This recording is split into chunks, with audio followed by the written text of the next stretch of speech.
Friends, आज से हम लोग छत्तीसगढ़ के आधुनिक इतिहास को पढ़ेंगे और छत्तीसगढ़ के आधुनिक इतिहास में भी हम पढ़ेंगे छत्तीसगढ़ में राष्ट्रीय आंदोलन 1885 से 1947 तक। क्लियर है क्या?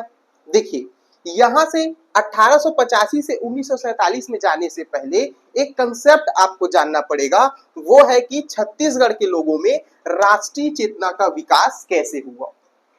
देखिए, राष्ट्रीय आंदोलन मतलब छत्तीसगढ़ में राष्ट्रीय आंदोलन कहने का अर्थ ये है कि ब्रिटिश नीतियों के प्रति छत्तीसगढ़ के लोगों की क्या प्रतिक्रिया रही थी। क्लियर है क्या? शब्द को समझिएगा, ठीक है। इसका मतलब हुआ कि ब्रिटिश नीतियों के विरुद्ध में छत्तीसगढ़ के लोगों की क्या प्रतिक्रिया रही। अब राष्ट्रीय चेतना का अर्थ क्या है? छत्तीसगढ़ में राष्ट्रीय चेतना का विकास कैसे हुआ? राष्ट्रीय चेतना कहने का अर्थ ये है कि छत्तीसगढ़ के लोगों में देश प्रेम, ठीक है, एकता, त्याग एवं बलिदान आदि, ठीक है। तो छत्तीसगढ़ के लोगों में देश प्रेम, एकता, एकजुटता, त्याग और बलिदान की भावना कैसे हुई, इसको हम पढ़ते हैं राष्ट्रीय चेतना के विकास में। तो छत्तीसगढ़ के लोगों में देश प्रेम कैसे जागृत हुआ, क्या क्या कारण थे, इस टॉपिक को हम अभी पढ़ते हैं, ठीक है। तो देखिए, मेंस में पूछा जा सकता है कि छत्तीसगढ़ में राष्ट्रीय चेतना का विकास कैसे हुआ। मेंस में पूछा जा सकता है कि छत्तीसगढ़ में राष्ट्रीय चेतना का विकास कैसे हुआ, किन कारणों से हुआ, ठीक है, क्या क्या इसके आयाम थे। तो पहला चीज था इसके लिए छत्तीसगढ़ के सामाजिक एवं साहित्यिक संस्था या कहे समिति, ठीक है। छत्तीसगढ़ में बहुत सारे संस्था व समितियां बनी थी, जो संस्था व समिति छत्तीसगढ़ के लोगों में राष्ट्रीय चेतना के विकास में महत्वपूर्ण भागीदारी निभाई थी, ठीक है। उन सभी को हम पढ़ेंगे, ठीक है। दूसरा पॉइंट था इसमें छत्तीसगढ़ के नेता, ठीक है। और तीसरा पॉइंट है इंडियन नेशनल कांग्रेस, भारतीय राष्ट्रीय कांग्रेस के अधिवेशन।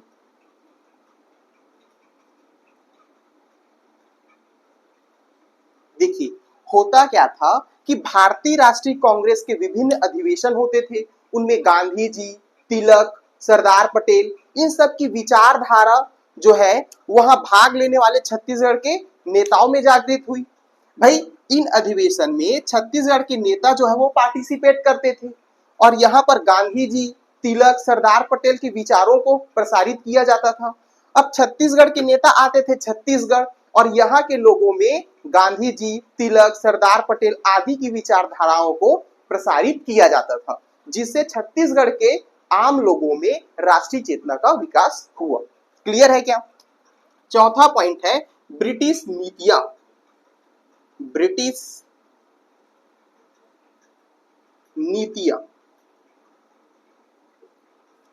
नीतियां हम लोग देखते हैं, जैसे कि हड़प नीति है, सहायक संधि है, ठीक है, रोलेट एक्ट हो गया, आदि अनेक ऐसी नीतियां थी, ब्रिटिश नीतियां, जिसके खिलाफ छत्तीसगढ़ के जो आम जनता है वो खड़े हो गए, जिससे छत्तीसगढ़ के आम लोगों में क्या हुआ, एकता स्थापित हुआ।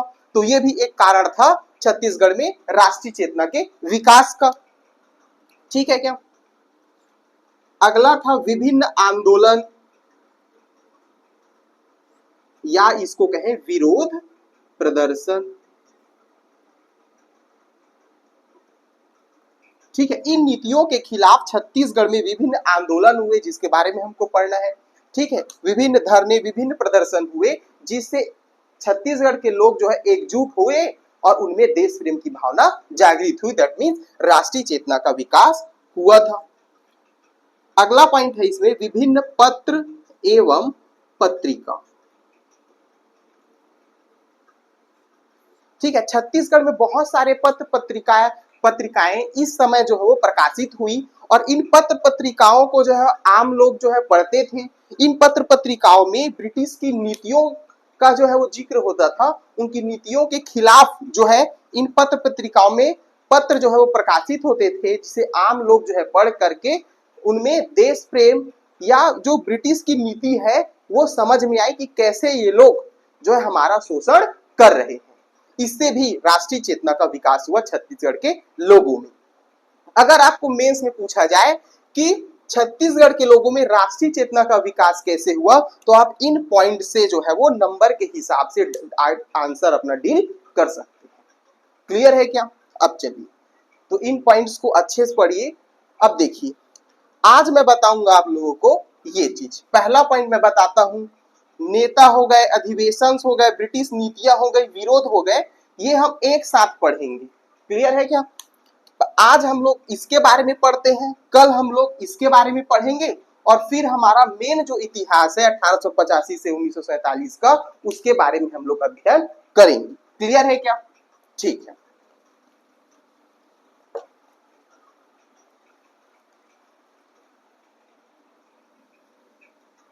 तो अभी हम लोग देखते हैं संस्था व समिति।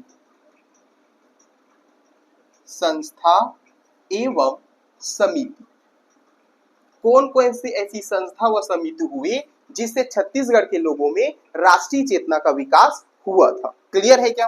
तो इसको हम मैप से देखते हैं।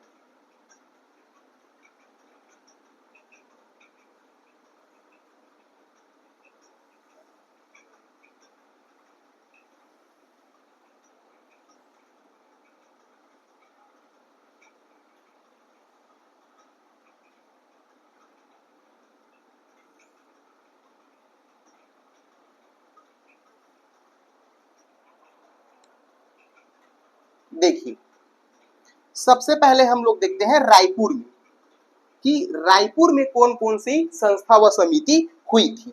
यहां पर लिख देता हूं मैं रायपुर।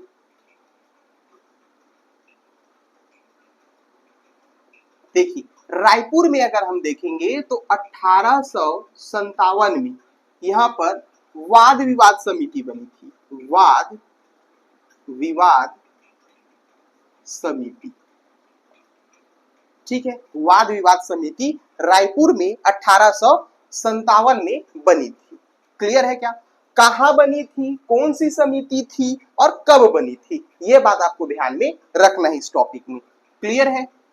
अगला हम देखेंगे 1870 को।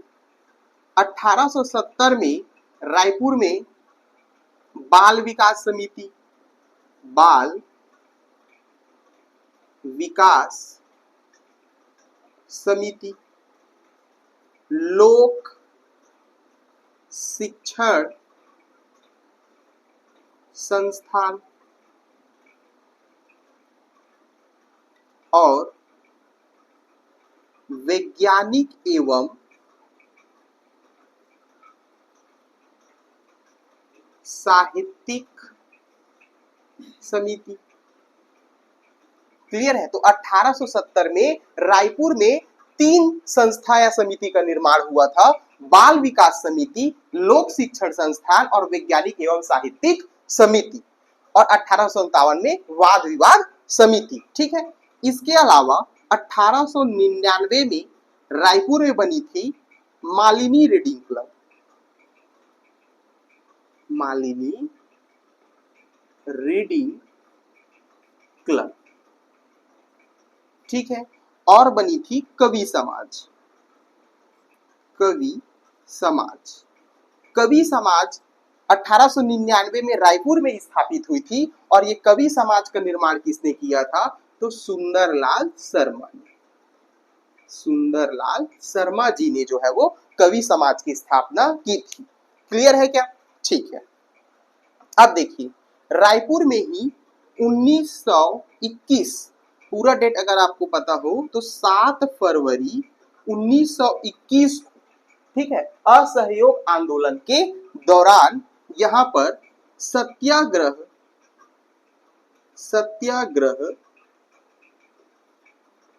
आश्रम की स्थापना हुई थी। इसको भी कौन बनाया था? तो सुंदरलाल शर्मा जी ने। क्लियर है क्या? ठीक है। अब देखिए, ये हो गई रायपुर की बात। रायपुर में 1932 में यहां पर वानर सेना का गठन हुआ था। वानर सेना का गठन, और ये वानर सेना का गठन जो है वो रायपुर में द्वितीय सविनय अवज्ञा आंदोलन के दौरान हुआ था। और इसको गठन किसने किया था? तो बलीराम दुबे। बलीराम दुबे। बलीराम दुबे के द्वारा जो है वानर सेना का गठन हुआ था। अब देखिए, सत्याग्रह आश्रम की क्या भूमिका थी? देखिए, सत्याग्रह आश्रम में जो है युवाओं को प्रशिक्षित किया जाता था ब्रिटिश नीतियों के खिलाफ। ठीक है, यहाँ पर उनके निःशुल्क रहने की भी व्यवस्था थी, और यहाँ युवाओं को जो है वो प्रशिक्षित किया जाता था ताकि उनमें राष्ट्रीय चेतना का विकास हो और राष्ट्र को स्वतंत्रता दिलाने में अपनी भागीदारी सुनिश्चित करें। क्लियर है क्या? वानर सेना का गठन क्यों किया गया?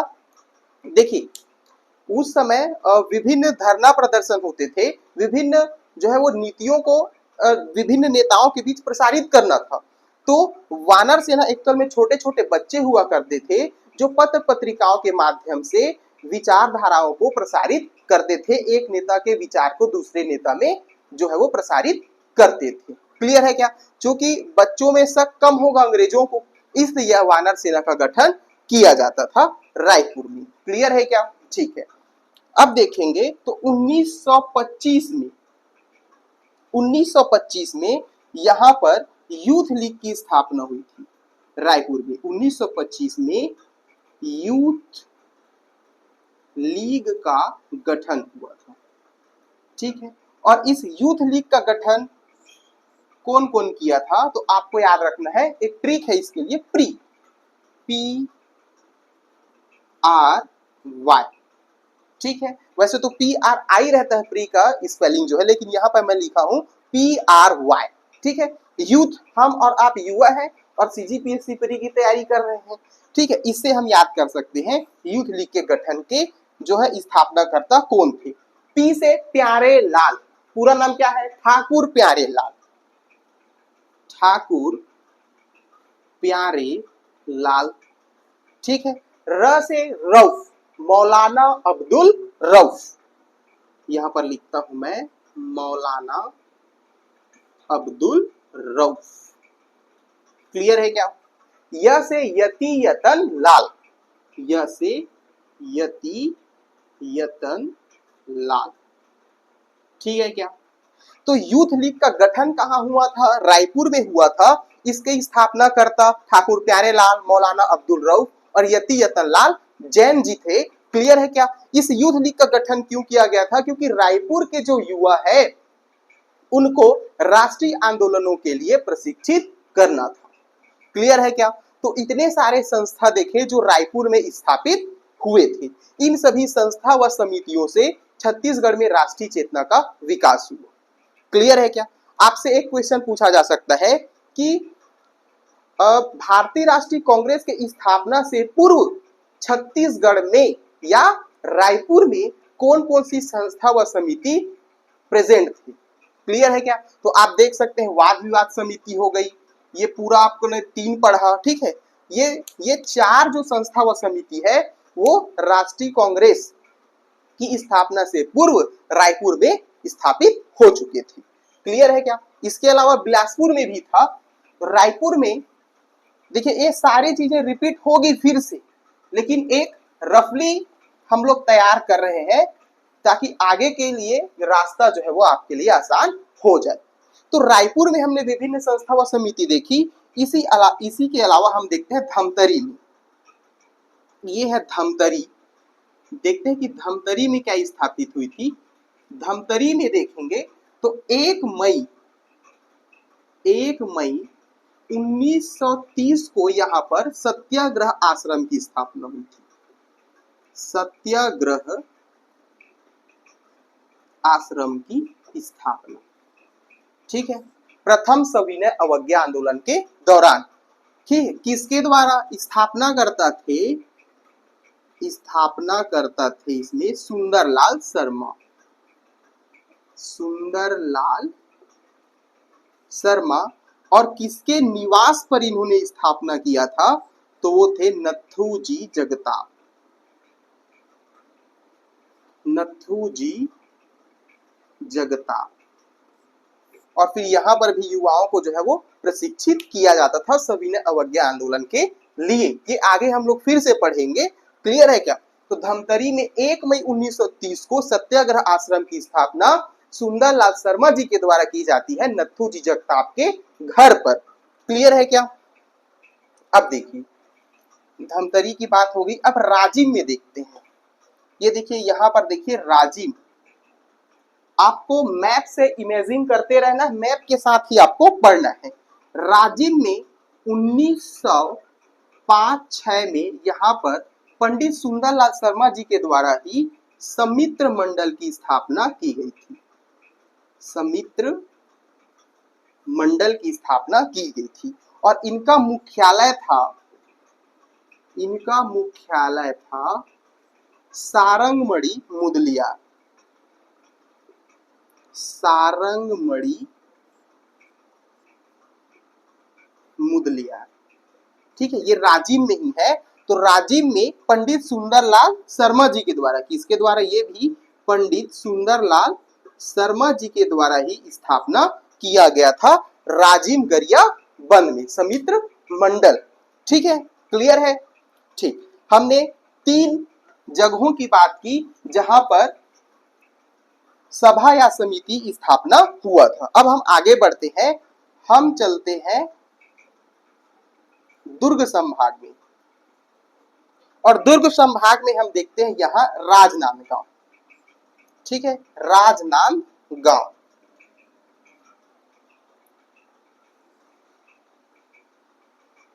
राजनांदगांव। ठीक है, ये देखिए यहां पे राजनांदगांव है। ठीक है, राजनांदगांव में 1909 में यहां पर सरस्वती पुस्तकालय की स्थापना हुई थी। यहां पर किसकी स्थापना हुई थी? सरस्वती पुस्तकालय। सरस्वती पुस्तकालय की स्थापना हुई थी 1909 में राजनांदगांव में। स्थापनाकर्ता कौन थे? स्थापना करता थे ठाकुर प्यारे लाल। ठाकुर प्यारे लाल के द्वारा सरस्वती पुस्तकालय की स्थापना की गई थी राजनांदगांव में 1909 में। क्लियर है? अब देखिए, इसके सहयोगी कौन थे? इसके सहयोगी थे सरस्वती पुस्तकालय में राजूलाल एवं छविराम। राजूलाल एवं छविराम इसके प्रमुख सहयोगी थे। तो राजनांदगांव में आपसे पूछा जाएगा सरस्वती पुस्तकालय की स्थापना कहां हुई थी? तो राजनांदगांव में हुई थी। कब हुई थी? 1909 में। स्थापनाकर्ता कौन थे? ठाकुर प्यारे लाल थे और सहयोगी थे राजूलाल और छविराम। क्लियर है क्या? ठीक है, अब ऊपर आएंगे हम, मिलेगा यहाँ पर खैरागढ़। ये आपका खैरागढ़। खैरागढ़ में 1938 में यहाँ पर सेवा दल का गठन हुआ था। सेवा दल का गठन हुआ था खैरागढ़ में 1938 में।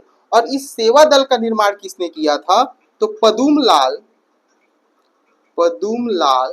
पुन्नालाल बख्शी जी के द्वारा।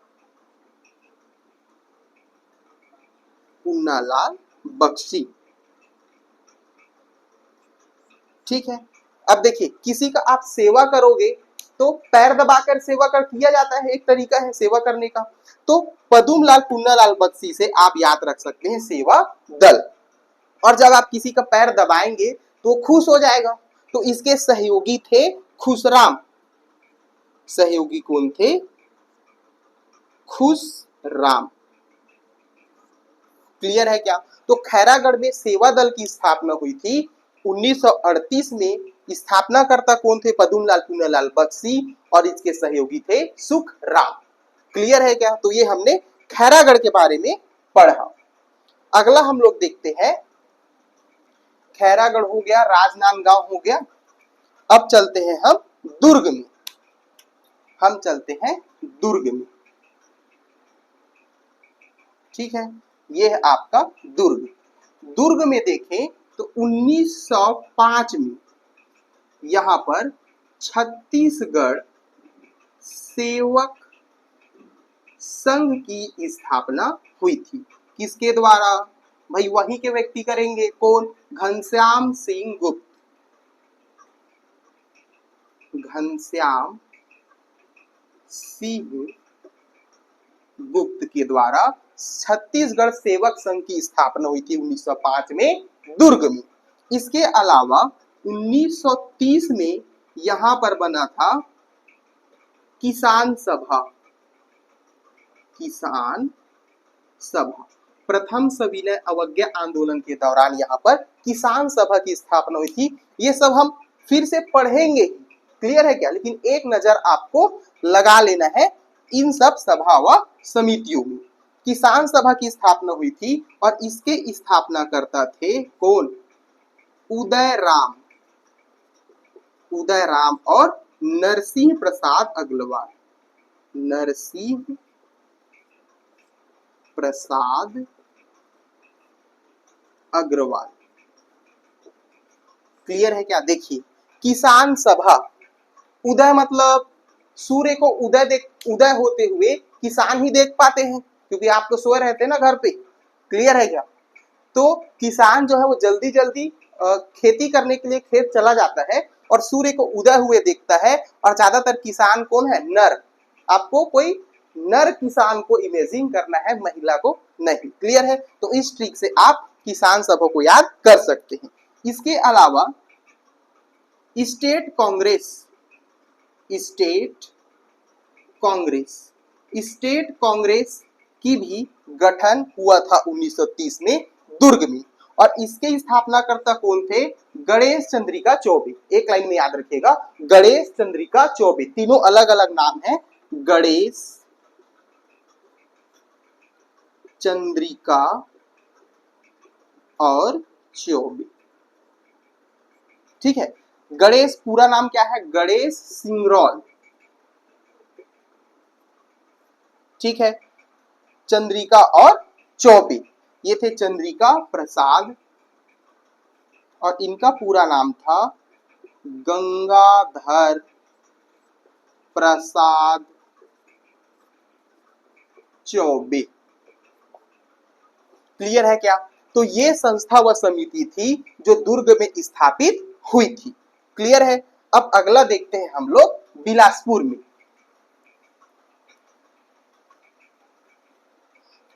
ये देखिए, बिलासपुर में हम देखते हैं कौन कौन सी संस्था व समिति थी।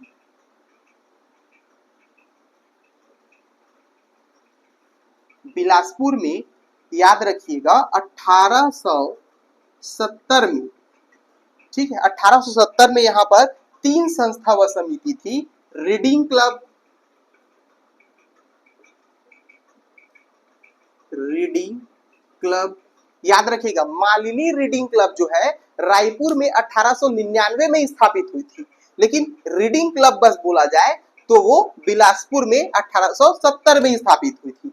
इसी के अलावा बुद्धि प्रकाश सभा, बुद्धि प्रकाश सभा, और इसी के अलावा आपको याद रखना है Bengal Nagpur, Bengal Nagpur railway institute, railway institute. ठीक है, देखिए कैसे याद रख सकते हैं, रीड करोगे तो बुद्धि का विकास होगा। और ये बंगाल नागपुर रेलवे स्टेशन, तो आप रेलवे इंस्टीट्यूट तो आपको पता ही है कि कहाँ है, बिलासपुर में है। ठीक है, इसके अलावा आप देखें बिलासपुर में तो 1925 में यहाँ पर स्वतंत्र दल की स्थापना हुई थी। स्वतंत्र दल किसके द्वारा? ई राघवेंद्र राव के द्वारा, ई राघवेंद्र राव के द्वारा बिलासपुर में स्वतंत्र दल की स्थापना हुई थी 1925 1925 में, आपको पता है कि 1925 में चित्तरंजन दास की मृत्यु हो जाती है, जिसके द्वारा जो स्वराज दल में जो है वो फूट पड़ जाती है। तो स्वराज दल से अलग होकर के ई रघुवींद्र राव 1925 में स्वतंत्र दल की स्थापना करते हैं। तो हमने पहला जो है लेक्चर में हमने विभिन्न संस्था व समितियों के बारे में अध्ययन किया जो छत्तीसगढ़ में विद्यमान थे। ये संस्था व समिति छत्तीसगढ़ के आम लोगों में राष्ट्रीय चेतना का विकास किया।